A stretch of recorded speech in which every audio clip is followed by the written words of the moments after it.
What up, Wizards? Dev, SBMTG. We're coming to you live, ladies and gentlemen, from Twitch.tv. We're doing a little spoiler talk this evening. You gotta wait like 2 hours for this. You could be here live on Twitch.tv/SBMTGev. SBMTGev. It's not even the name of the thing. Anyway, you could be here talking to me right now along with all of these people on the right side of my screen. But instead, you're here with the chumps. You're still a valuable human being. I love you. Thank you for being here. But basically, we're doing spoilers today.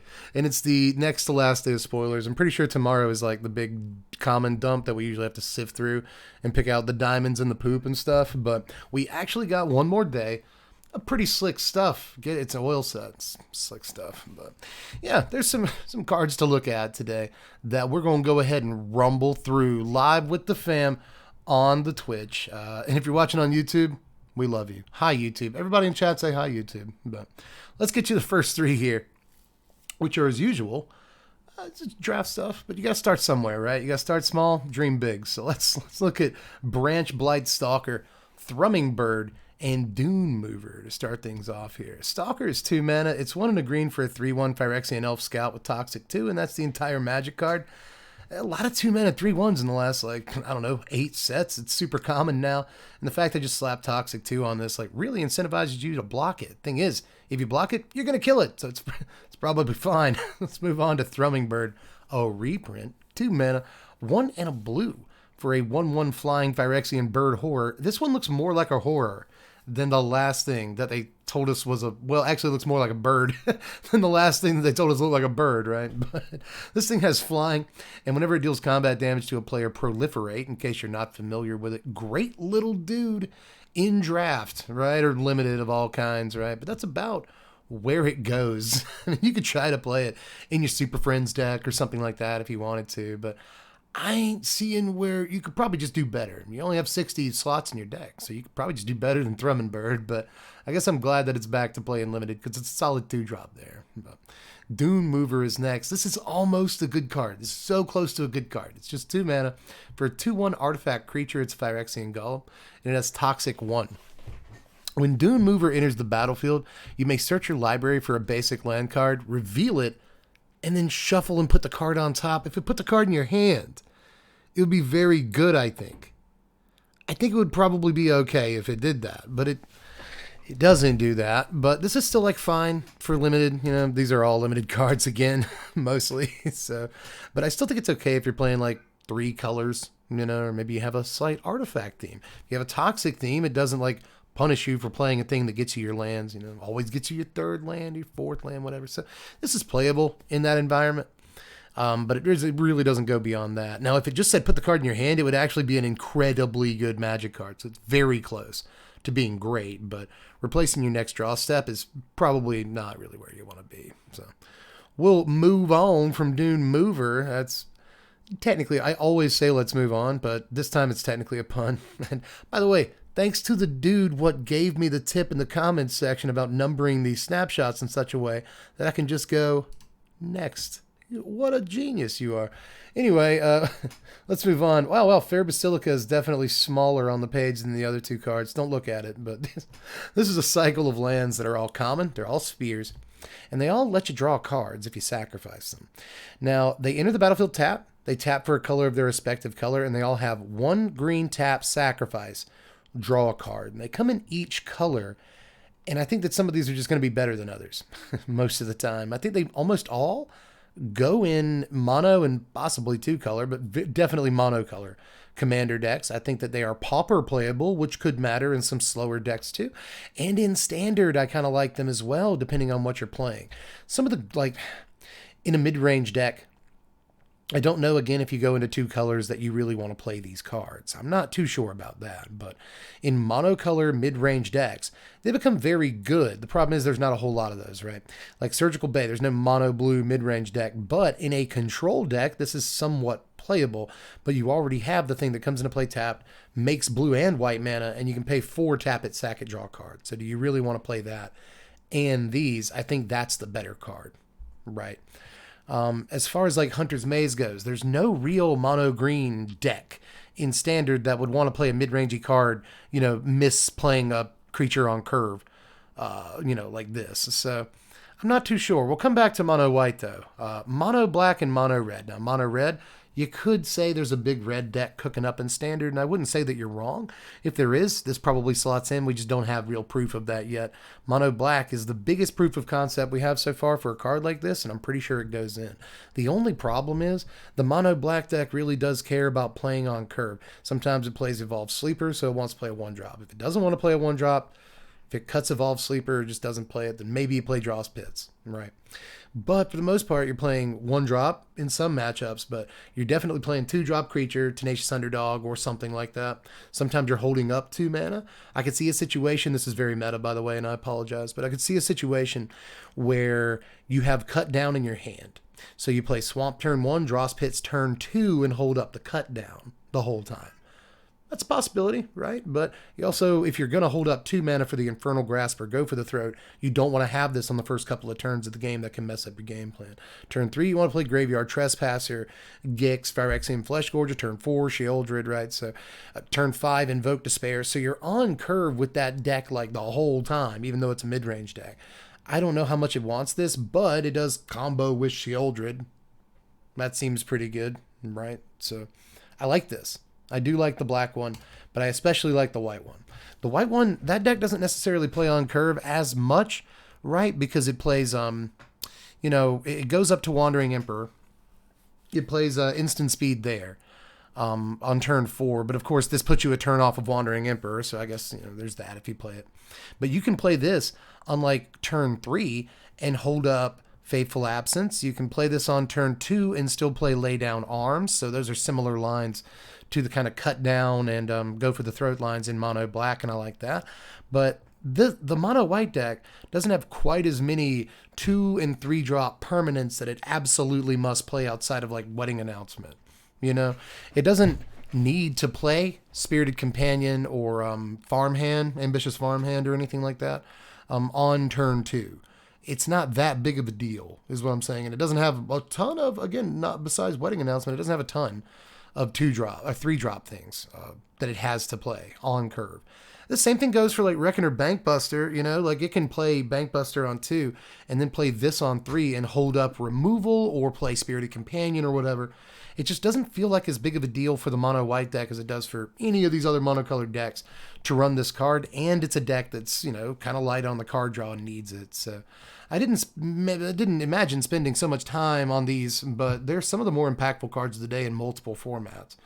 And I think that it's interesting to kind of suss out what their play patterns will actually be like in Standard. So I like this. I like this cycle, but there's some that I think will just be more impactful than others.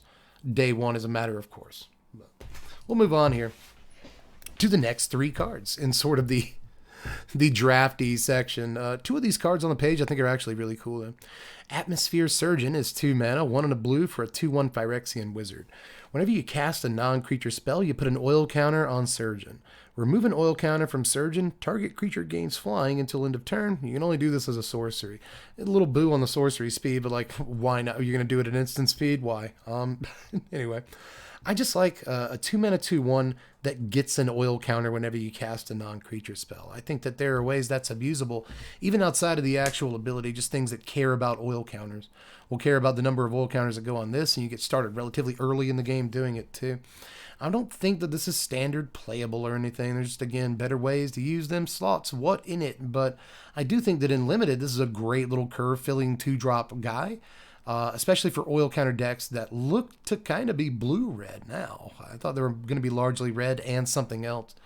But blue-red looked to be the oil color, the oil counter colors. It's a weird thing to say. The oil counter colors in the Limited environment. And spells like the cards like this make it look really cool. So I like it. Moving on to Duelist of Deep Faith. This is the boring card on the page. It's just 1 and a white for a 2/2 Phyrexian Soldier with Toxic 1. As long as it's your turn, Duelist has first strike. So they don't want to block it unless they have a 3 toughness guy. And then it really kind of doesn't matter. But, just really stacking the deck here, pun intended, with toxic dudes in like 3 different colors. They're just kind of everywhere. Even if you don't have like a straight up toxic deck that you're drafting up, you're still probably going to have a few toxic creatures. And it looks like maybe that's what they're going for in this set, is like every deck is going to have a few toxic dudes no matter what. So have fun keeping track of that when you really didn't plan on it, but it's still going to be kind of cool. But oof, that card is terrible. It's a curve filler. It's not going to see any play in standard. I mean, it does have the soldier subtype. That means nothing. It's not going to mean anything. But in limited, this is what we call a 23rd card. Just a curve filler. You know, you need some room. You need like a card to fill out the deck. And this is a good candidate for that. It is, depending on what else is in the 2-drop slot, how aggressive you are, all that. But we'll move on to Plague Nurse, my favorite of these. This is 4 mana, 3 and a green for a 3/4 Phyrexian Cleric with Toxic 2. And it's got 2 and a green. Each other creature you control with Toxic 1, or with Toxic, gains Toxic 1 until end of turn. Activate only once each turn. A player dealt combat damage by a creature with Toxic also gets poison counters equal to that creature's total Toxic value. So the interesting thing about this, first and foremost, is that it doesn't tap. You can do it multiple times a turn. Well, no, you can't. It says activate only once each turn, but it doesn't tap. So you can get in, right? And then after blocks are declared, you can use the ability because you can do it at instant speed, right? So kind of a big threat of activation on this. It does kind of make your opponent block in certain ways. It has Toxic 2, which is kind of cool, right? It kind of has Toxic 3 if you ever want to use, no, you can't, Classic Dev. Yeah, no, I caught myself. But there's still plenty of cool things you can do, you know, the instant speed on it, the fact that it doesn't tap, it's all good. And again, it sort of has Toxic 3, and depending on how many creatures you have out, it could ultimately end up in, you know, adding Toxic 6 to the board, or, you know what I mean? Like, kind of in that way. So that's actually really neat as far as like a toxic deck finisher in limited. It's also a toxic deck finisher in like budget toxic decks in standard. If it stays out for a turn, like if you untap with this on the table, then like you could possibly just win regardless, you know? You really could. This could just be part of your alpha strike, but I like it. I want to try it. I don't think that it's quite there in standard, but this will be a feared card in limited, especially at common. This card's common. It's a common card. So incredible mana sink in that environment. But let's move on here to some counter spells and removal. Everyone's favorite thing. That means we're getting into the good stuff, though. Stuff that's actually potentially standard playable. Reject Imperfection is 3 mana, 1 and 2 blue for an instant. Counter target spell. If that spell's mana value is 3 or less, proliferate. That's actually pretty good for cancel. We see a cancel with gravy every single set. And if you're going to put whipped cream on, you know, a turd, then I guess this is pretty good. I mean, I still don't want to eat the turd, but like this is pretty good. I mean, we've seen Strictly Better cancels see some sparing play in the last couple of sets, you know. It's not like super common, but depending on, you know, how good that cherry is on top, we'll eat it. So this looks pretty good in your Planeswalker deck, you know. It's good leading up to your Planeswalkers, right? I mean, even if you just play it as cancel, sometimes cancel's good enough once you get to 3 mana. But once you have Planeswalkers down and open mana, this is just like massive, you know, because they're going to go to remove your Planeswalker with a spell. I would assume, you know, they're going to go to play a 2 or 3 drop that they drew off the top of their library to attack into the Planeswalker. You just reject it and proliferate. It just seems very good to me if you have multiple walkers out, or even like one thing with counters on it, you know, like in the oil counter deck in limited, this is a solid counter spell too. So cool little thing. I think as far as like cancel variants, this is a pretty good one. They've been pretty good about that lately, you know. But Bring the Ending is also a pretty good looking card. This is 2 mana, 1 and a blue for an instant. Counter target spell unless its controller pays 2. It has Corrupted. Counter the spell instead if its controller has 3 or more poison counters. So I don't know how blue the poison decks are going to end up being, honestly. But once Make Disappear like rotates, I guess, then this is like a replacement for Make Disappear. And that could be important. I mean, anytime you have a 2 mana counter thing, unless they pay 2, spell and standard, it's probably going to see play almost no matter what else is actually on the card. I mean, the rate at which people pay casualty for Make Disappear is like 1 out of every 7 times it's cast, or something like maybe 1 out of every 11 times or something. Like, I'm just spitballing here, obviously, but like every now and again somebody sacrifices a token to Make Disappear from like Wedding Announcement or even like Fable. I've seen people sacrifice their Fable token or something, but for the most part, you don't see it that much. You know, the beauty of a card like this is effectively just a turn 2 counterspell. So I'm pretty sure it sees play after rotation, if there's no other spell like it, basically. Almost no matter what. Even if the Corrupted never matters. But in Limited, the Corrupted might matter. That's probably where it's going to matter the most. Thank you guys for your bits, by the way. Actual Cat Lady, your 8 bits. Needler Purge, a bit. Appreciate that. Optimator, 100 bits. And Plumokin, 50. Thank you all very much. I really appreciate that. I like bits. They're so good.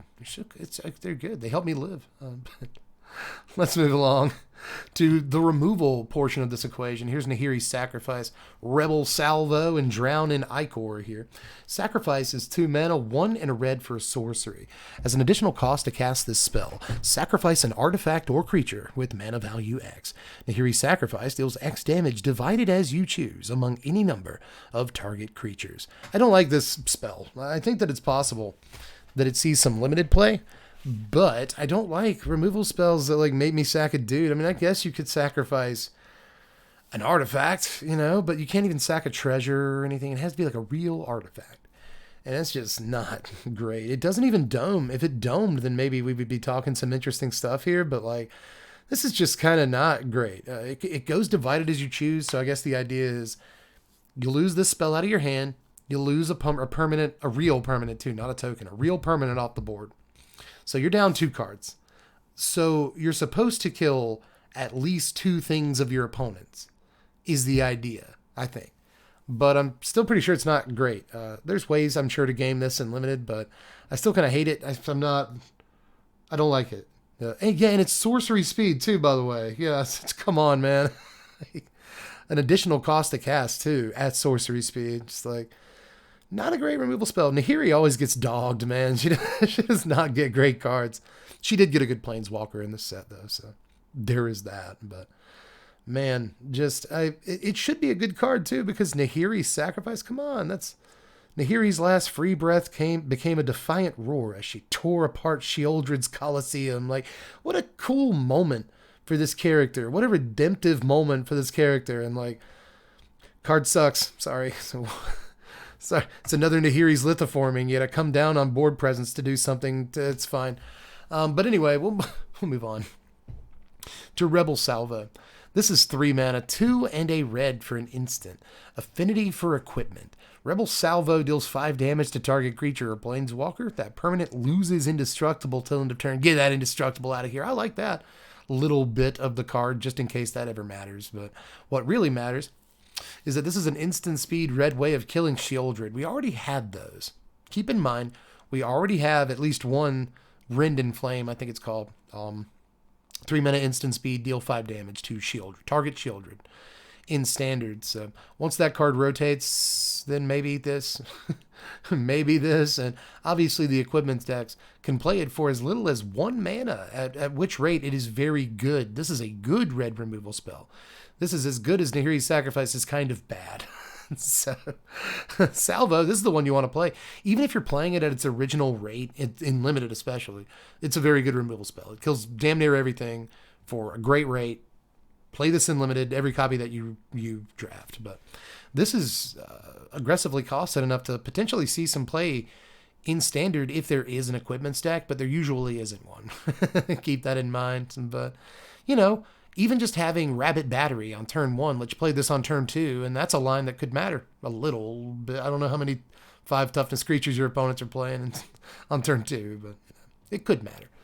So I like this card a good bit. I think it's there's not much that could get me behind an Equipment stack, but if there's an Equipment stack in Standard, this is one of the better cards in it just because of how, like, the rate is very good. Just 1 equipment makes the rate very good on this, so you can even hit Planeswalkers. That's a fine card. But we'll move on to Drown in Ichor here. This is 2 mana, 1 and a black for a sorcery. Crap. Target creature gets -4/-4 till end of turn, but you do proliferate. So, like, hey, you know, its sorcery speed is not great, and it doesn't kill Shieldred, and that's not great. But it does proliferate. And I think that could matter. Again, especially you got Planeswalkers or just anything with counters.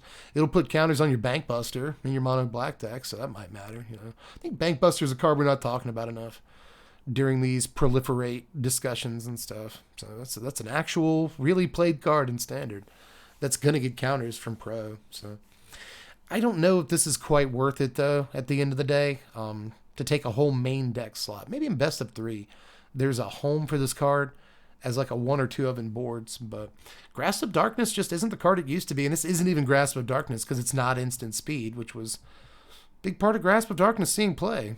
This is easier to cast than Grasp, which costs 2 black mana for -4/-4 at instant speed. But hey, Grasp didn't proliferate. Proliferate is dangerous, a very good ability. This goes with Scheming Aspirant, the whenever you proliferate, drain 2. I just love that guy. Yeah, this is the card you want to play with that guy, I guess. Yeah. Yeah, removal has the does it kill Shieldred test. I hate that. I hate that. But it just kind of is what it is. But black decks could play this card as a 1 or 2 of in the main deck and just kind of see how it goes, but I don't know how much stuff they actually want to proliferate. So we'll move on. These are 2 pretty cool cards. Charforger and Ribskiff. I really like Ribskiff, but Charforger is 1 in Rakdos, red-black, for a 2/3 Phyrexian beast, and when it ETBs, create a 1/1 red Phyrexian goblin creature token. Whenever another creature or artifact you control is put into a graveyard from the battlefield, put an oil counter on Charforger. Remove 3 oil counters from Charforger. Now exile the top of your library. You may play that card this turn. A lot of words for a pretty solid card. In Standard, this will create 3/4 worth of stats on 2 guys for 3 mana. Also, random value for playing Magic. Whenever a creature or artifact, none of that says non-token, by the way, so you can sacrifice treasure tokens, blood tokens, whatever, and it gets oil counters. And then you can remove the 3 counters from it at any time. During your opponent's turn, you can do it more than once a turn if you happen to have more oil counters on it, right? You can proliferate more oil counters on it, but honestly, just treasure tokens should put a bunch of oil counters on this. So, a neat card, but it doesn't necessarily pass the stats test, and I don't love that. I don't love that. But this is the kind of card that 5 years ago would have been a value card in Standard that I think would have seen play.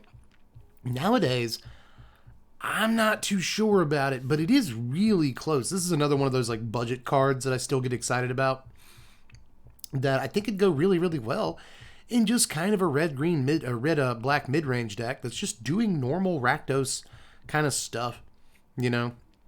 It goes really well in Only Cold Anvil. You can't sacrifice the 1/1 that it makes to the anvil itself, but still, whenever you sacrifice like an artifact creature token, like a 1/1 that Only Cold Anvil makes to the Only Cold Anvil, then it will get a token. I had a guy the other day in the comments that said, last time I checked, tokens didn't go to the graveyard. They do. They actually do. Tokens technically hit the graveyard on their way out. So anytime there's like a dies trigger or something like this that looks for a creature dying or something, then this will absolutely work. So keep that in mind. Keep that in mind. This will work off of like Only Cold Anvil tokens and stuff hitting the graveyard. And it's just like extra card draw. If you go through a big turn where you put a bunch of stuff in your yard, a bunch of treasure tokens get activated, then yeah, you could technically kind of draw 2 cards off of it. I like this card like so much. So I want to try it in Anvil. I see a couple people I want to try it in Anvil. I want to try it there too. But I'm not too sure. I'm not too sure, but that's okay. It's okay to not be sure. Not sure the card has what it takes, but that's a lot of value on like one little 3-drop dude. And he's such a nice little guy too. What a good boy. But we'll move on to Ribskiff coming up next. This is 4 mana for a 4/4 vehicle with Toxic 2, and when it ETBs, draw a card, it crews for 3. It's kind of good. Does this remind anybody else, and it shouldn't, of Solemn Simulacrum? Just like slightly. You know, you don't go get a land, and it's not a dies trigger to draw the card, but it's just ETB draw a card for 4 mana, and you get a 4/4. 4 mana 4/4 ETB draw a card is almost good by itself. It randomly has Toxic too. It didn't have to have any keyword abilities, and it just kind of does. And it crews for relatively low, you know? So I don't think this is going to see too much standard play, but it is kind of a sick little limited thing that I think can just go in any deck, you know? Value play. Both cards on screen are cards that are nice little value plays that could have seen play, you know, 8 years ago or something, but they're just not really where they need to be in current Magic, right?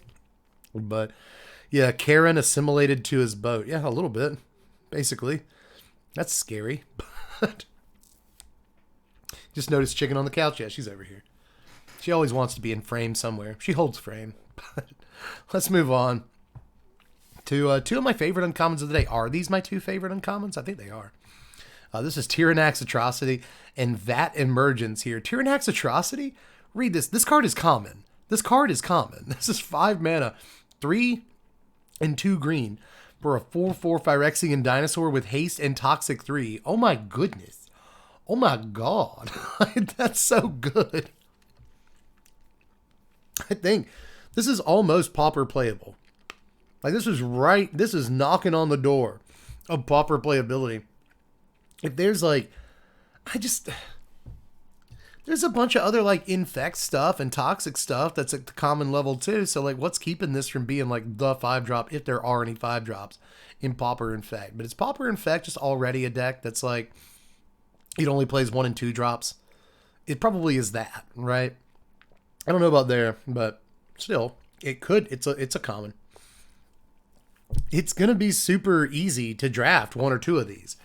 And it doesn't have all the stats in the world at 5 mana, but 5 mana 4/4 haste toxic 3? Like, I'm not saying it's standard playable, but geez, I keep saying though, hopefully one of the last times I'll say this season, that the toxic deck looks really good at resilience, at recovering after a sweeper or removal, right? There's multiple toxic cards that if your opponent has 3 poison counters, they can come out of your graveyard or do something special, right? That is sort of a restock. They'll help you draw cards, or, you know, the draw cards thing, the draw 3 cards, and if your opponent has 3 poison counters, they take 3 damage or something like that. It's a restock. So in limited at least, the toxic deck looks like it's got a bunch of different ways of coming back after either a sweep or an emergency situation of some kind. And this is another way of doing it. This is yet another dimension of that, you know. It comes down after the board is all but wiped, and then just swings haste in that last 3 toxic damage that you might need.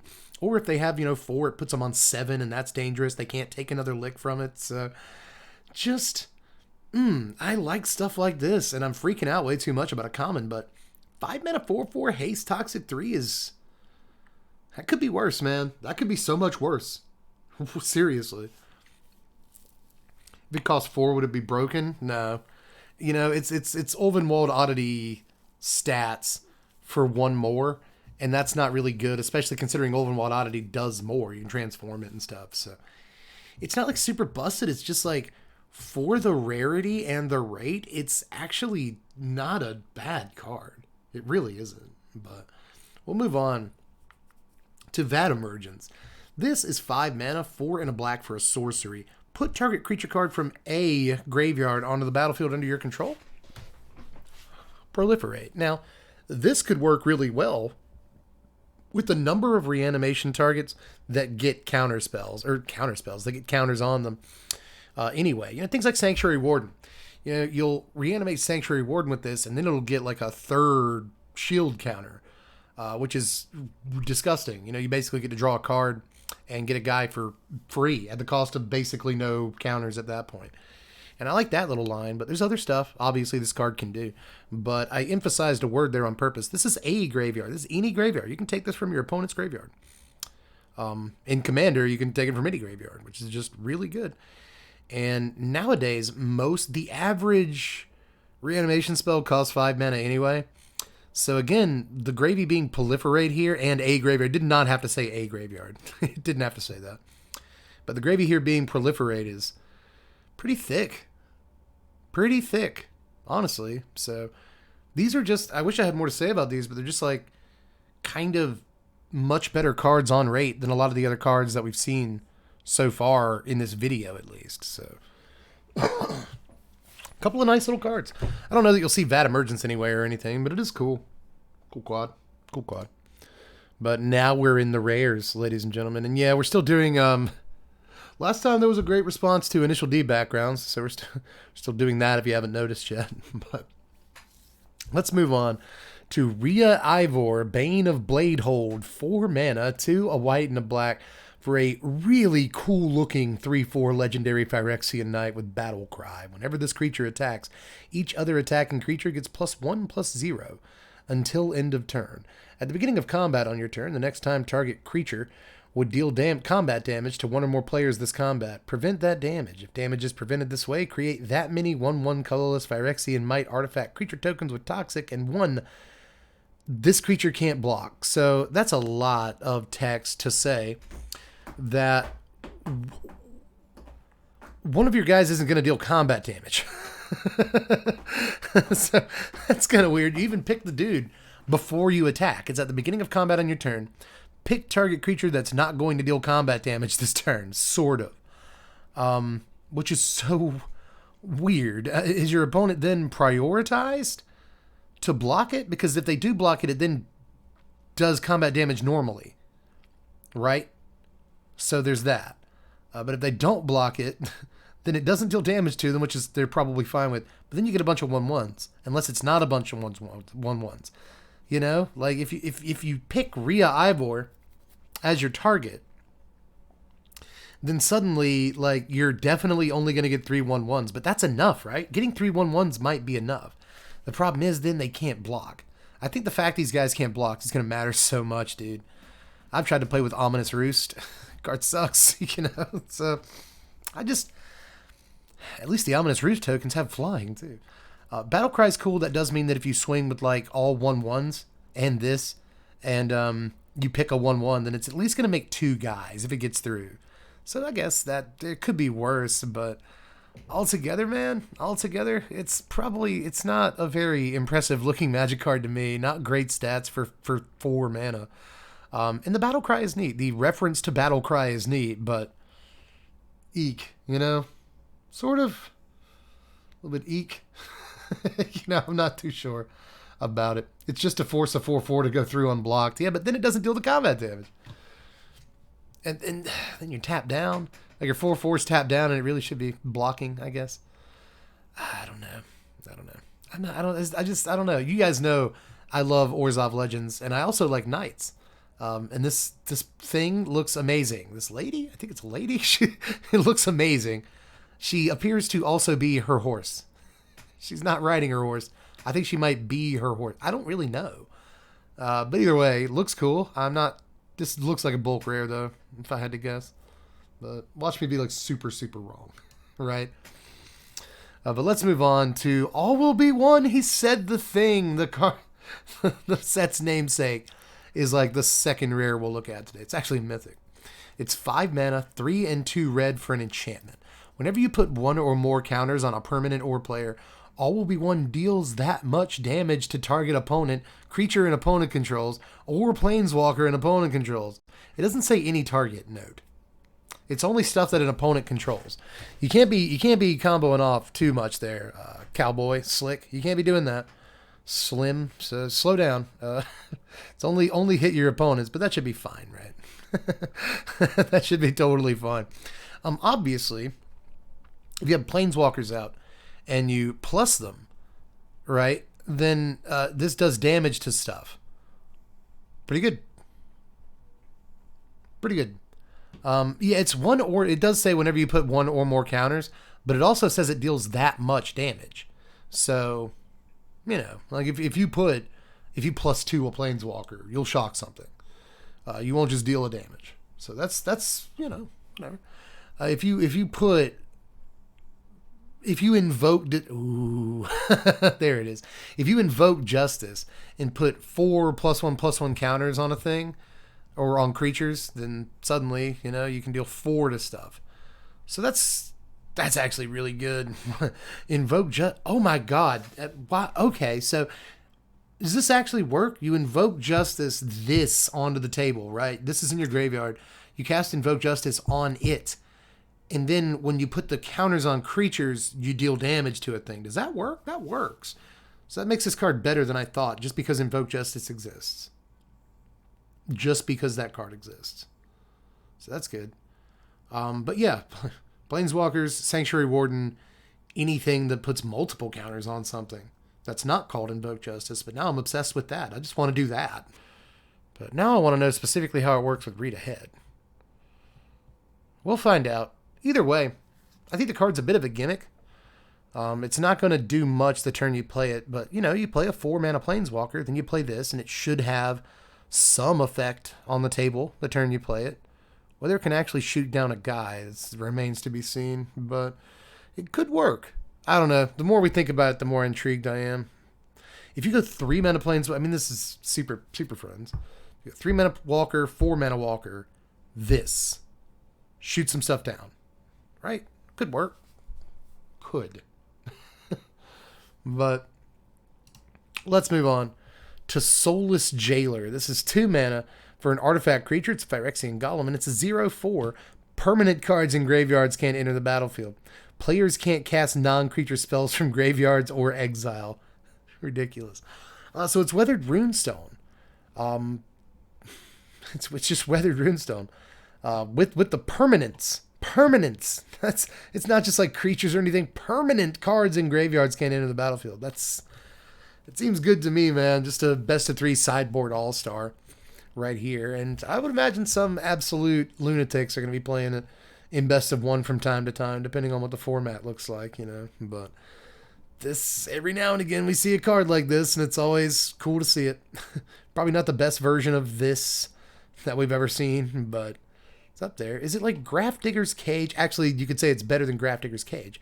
Cage costs 1 mana, if I'm getting this right. Grafdigger's Cage costs 1 mana, but I think that was only creatures. Just the word permanent on this is a lot. That really stops a whole lot of stuff from happening. Like, oh, you got a Crucible of Worlds? No, you don't. So I kind of like that. I think that some of these are even...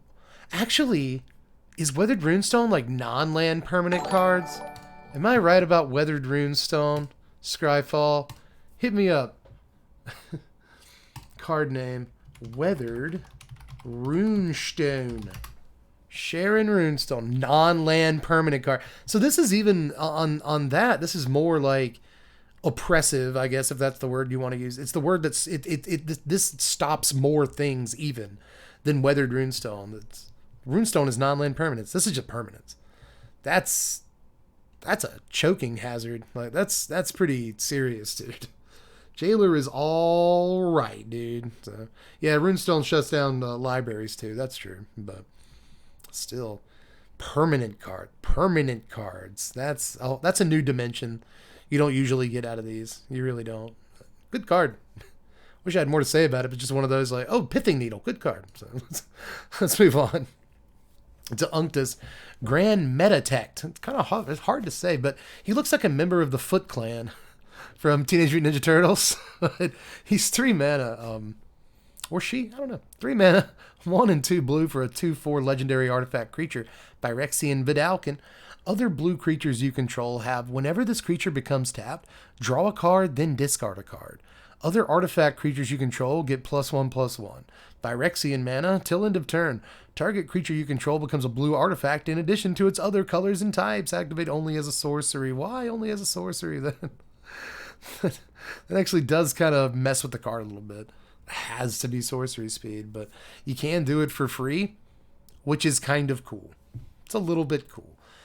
You can basically pay life to give your non-artifact creatures a buff till end of turn.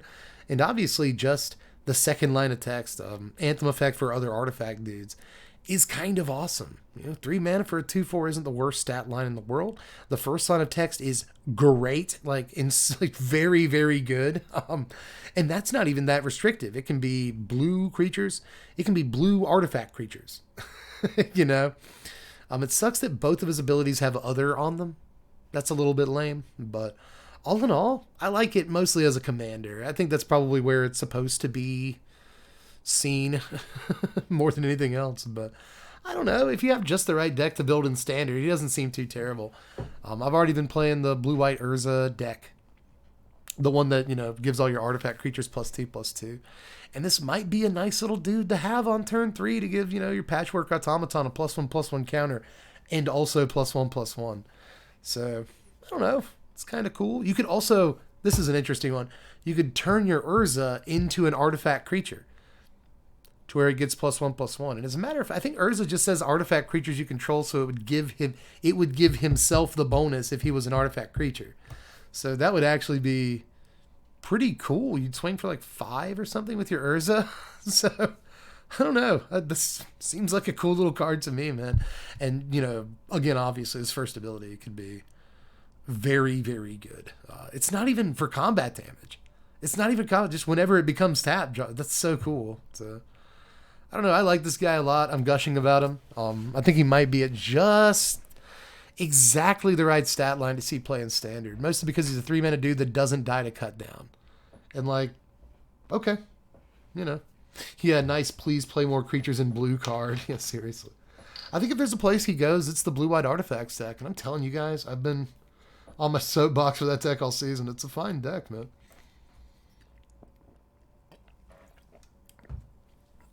But let's keep it pushing. Kit, thanks for the follow. I appreciate you, dude. Also, Beerwiser, thanks for your follow. And Everyday Taco, you followed as well. I acknowledge you. You're good people. Now, we're getting in to some pretty ridiculous stuff, man. I freaked out about that 5-mana 4/4 haste Toxic 3 guy. Like, why is this coming? But we're looking at something just strictly better in most ways than that, and it's Thrun, Breaker of Silence. Yes, I said the thing.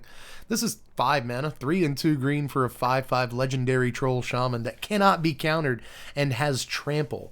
Also, it can't be the target of non-green spells your opponents control or abilities from non-green sources your opponents control. As long as it's your turn, Thrun has indestructible. Oh, that's a hard card to kill, man. Like, first of all, they're not going to be able, in most cases, to kill this with a removal spell at the end of your turn or during your combat step, right? It's just basically impossible. They can't even point an Infernal Grasp at it at all, or a Fateful Absence. They can't even point that. He won't even allow those things to look at him, thanks to his real ability. But the opponent can sweep him away on their turn, which is more or less the only actual answer to this. You know what I mean? Just a banger of a card, dude.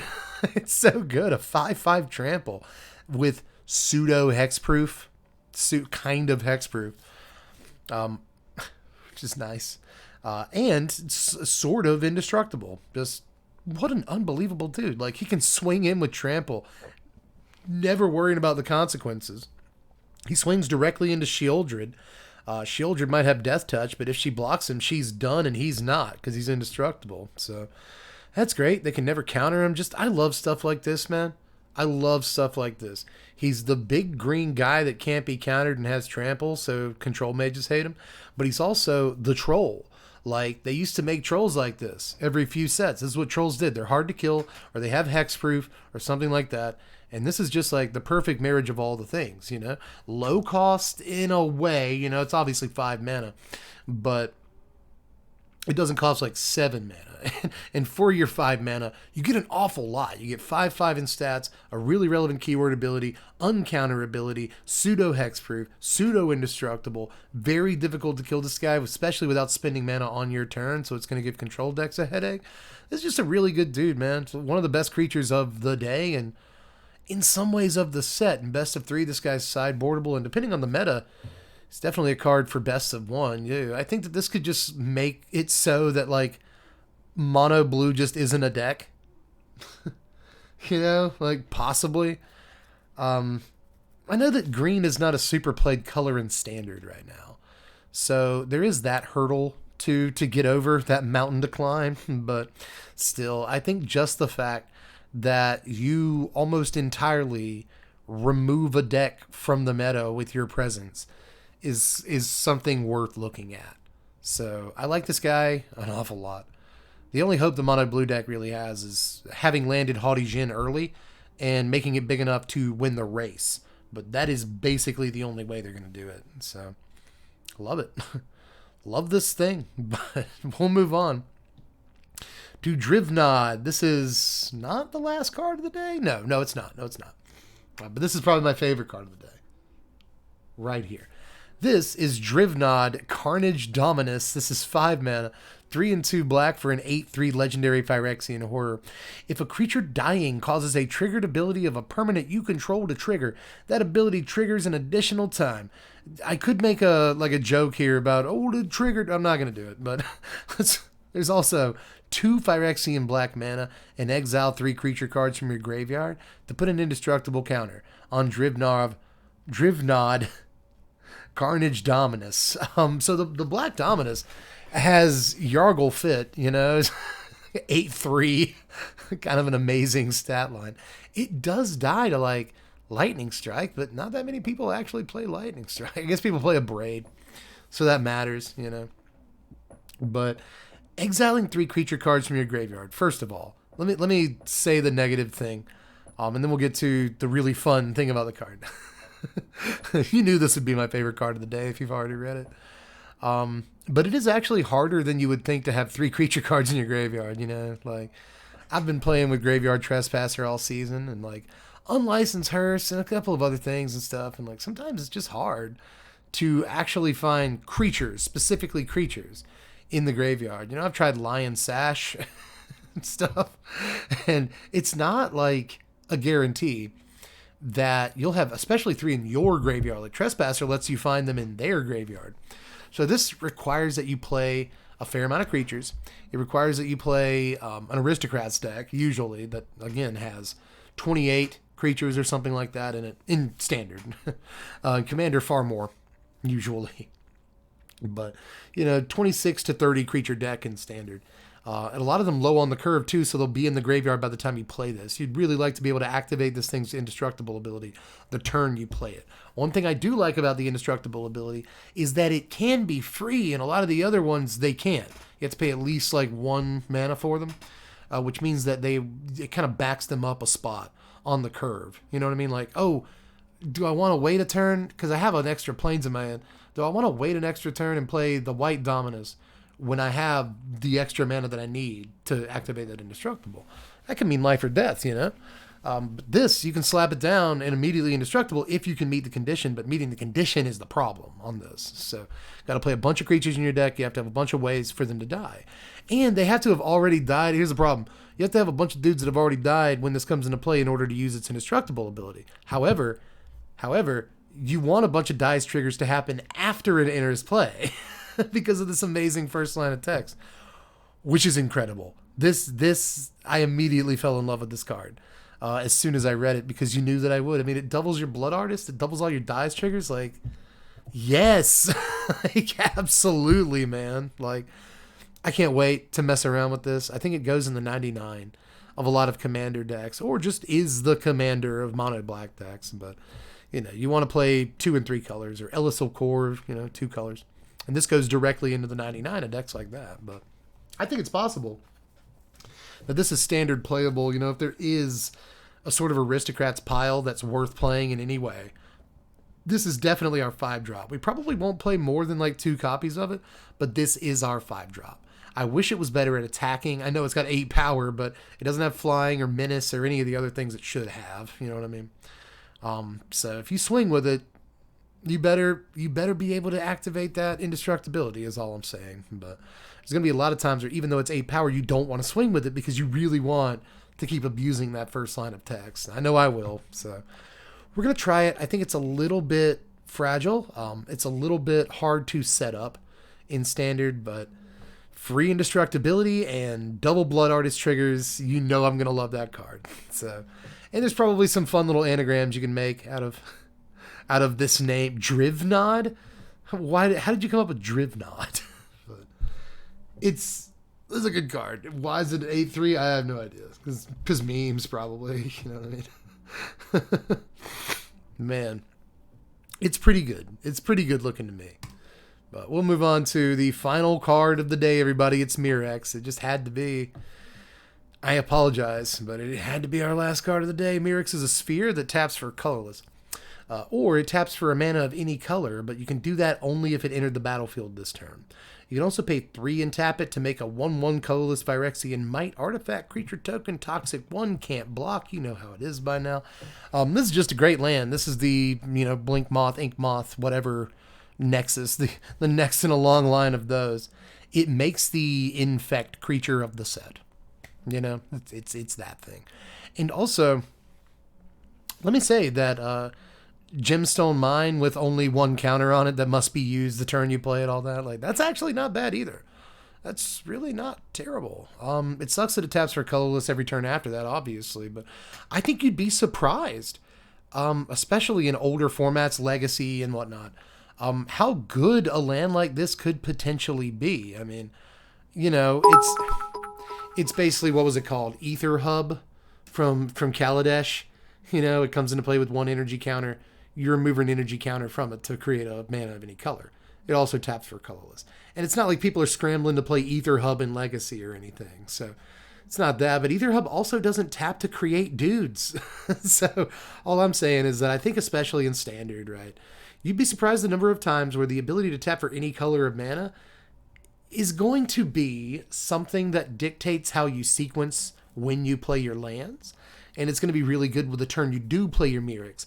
That I just don't have another red source, but boy, do I need to play this Corpse Appraiser, or something like that. You know what I mean? I doubt that it goes in 3-color decks, but still, in 2-color decks, where you're having a hard time getting the second color, the second white, so that you can play Wandering Emperor, or the second black, so you can play Seoldred. This will help you do those things on turn 4. I guess you have to play Wandering Emperor on your turn if you wanted that line to work, but still, you get my point. If you need a second mana of a color in a 2-color deck, this will really help you get it on turn 3, 4, whatever. And I think that's kind of good, better than you might think on curve. And obviously the ability to tap to make guys is great. Most lands that tap to make guys are pretty great. Just that is what it is. Yeah, it also makes artifacts. Yeah, it just taps to make artifacts. And that can, it won't trigger your Patchwork Automaton, but it will trigger your Dragon Spark Reactor and anything else that just cares about the number of artifacts that you have in play. A couple of turns of this and you cast Michiko's Reign of Truth or something, It's off the top of your library, just wins you the game. It could work. So there are plenty of things that care about artifacts. This could go too into that same blue-white artifact aggro deck that plays Urza, or just the mono-white artifacts deck, which is really shaping up. Because again, when you do play your Michikos, or when you do play your, your thing that buffs all your artifact creatures, then suddenly, a couple of turns worth of this will pay off. But I could see it in control decks or the mono-white deck. I could see it in the mono-white deck. Because again, if the mono-white deck has Phyrexian Vindicator in it, the thing that costs 4 white pips. And it could have Invoke Justice in it. So you wouldn't think it would want to play a card like this. But if I'm working up, if Invoke Justice is in my hand anyway, I'll just make sure this is the 5th land that I play. I know it's not always going to be that simple. But, you work as hard as you can to make sure that the turn that you play the thing that needs 4 white pips, this is your land, So even in a deck like Mono White that has a lot of white pips, I could see this seeing play. Just because it kind of works like a Kildoran Outpost in that deck, but one of Outpost's greatest strengths is that it can make blockers. And this can't. The fact these guys can't block just sucks. But I still think that in a kind of a slower deck, a methodical deck like Mono White, then, it's a playable card. It is. Yeah, these creatures can't block, though, notably. That's the problem. Is that usually creature lands or creature factories on a land are pretty good because they make blockers. It's one of the big deals of cards like that is they keep you alive in your control deck, but this does not do that.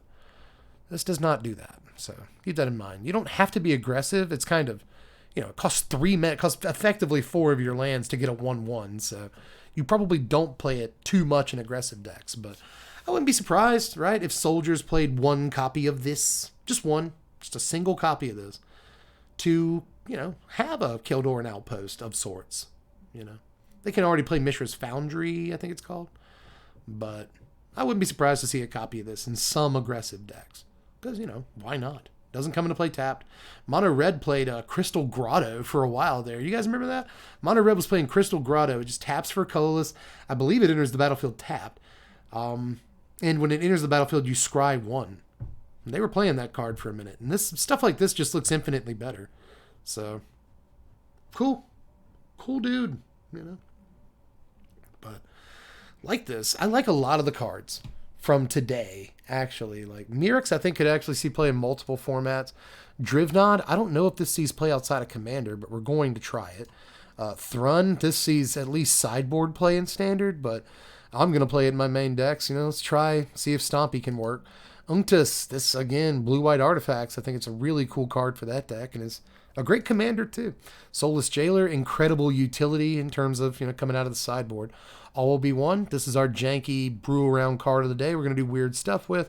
Rhea Ivor, there's always got to be a bad card, so just really not a bad day to almost round out spoiler season. There's one more day, to my understanding, of spoilers, and that should be the common and uncommon dump. But as usual, we sift through those, we find the best ones, and we make a video out of that. So one more of those, and then sleepers. We do the top 10 sleepers, top 20 or 25 cards. Could be a top 25 this time around. And then I spent $5 on and deck techs and all that kind of stuff. So gonna be a fun. This looks like a fun set, man, and we're gonna do some limited for this set this season on the stream too, I think. So stay tuned for that, because this limited environment looks so milk, dude. Like, it looks pretty yoked. So I want to try it out. But hope that so far you guys have enjoyed spoiler season. Thanks everybody for joining me live. I will talk to you just again in just a moment after I wrap up this YouTube video. Got to finish with the YouTube homies real quick. Thanks for watching, everybody. I appreciate you stopping by. Let me know how you felt about all the takes down there in the comments section. Some of these takes are probably wrong. Like, for instance, all of my takes on this card, All Will Be One, probably just incorrect, and it's actually a great card. Who knows? There's combos for days, but just let me know how wrong I am, and never let me know how right I am. That would be, don't boost my ego too much. And hit the like button on the way out. Make sure you subscribe if you haven't done it yet. Trying to get to 127K. I don't know if we've done it yet, so I'm going to pretend I still need 80 subs. Get us to 127K. If you want to see some bonus content from spoiler season on Patreon, just some extra crap I had to say about some of these cards that got cut for time, go over. It's just $1 a month, patreon.com/SBMTG for the extra content. $1 a month, all I ask. New content, and you'll get to vote on what stuff we do in, you know, this actual standard season once we get to it. So, you know, I'll try to give you what I can for $1. But anyway, that's all I got for this one. More spoiler content down there in the description as well, the doobly-doo as they call it. If you want to catch up on spoiler season, there's stuff you've missed. So anyway, I'll see you with one more tomorrow for spoiler season. Then we're cutting out of that, and we got a bunch of other stuff. So stick with us. But anyway, guys, love you very much. I'm Deb from The Place. Thanks for watching, Wizards. Spread love and be kind. End YouTube video.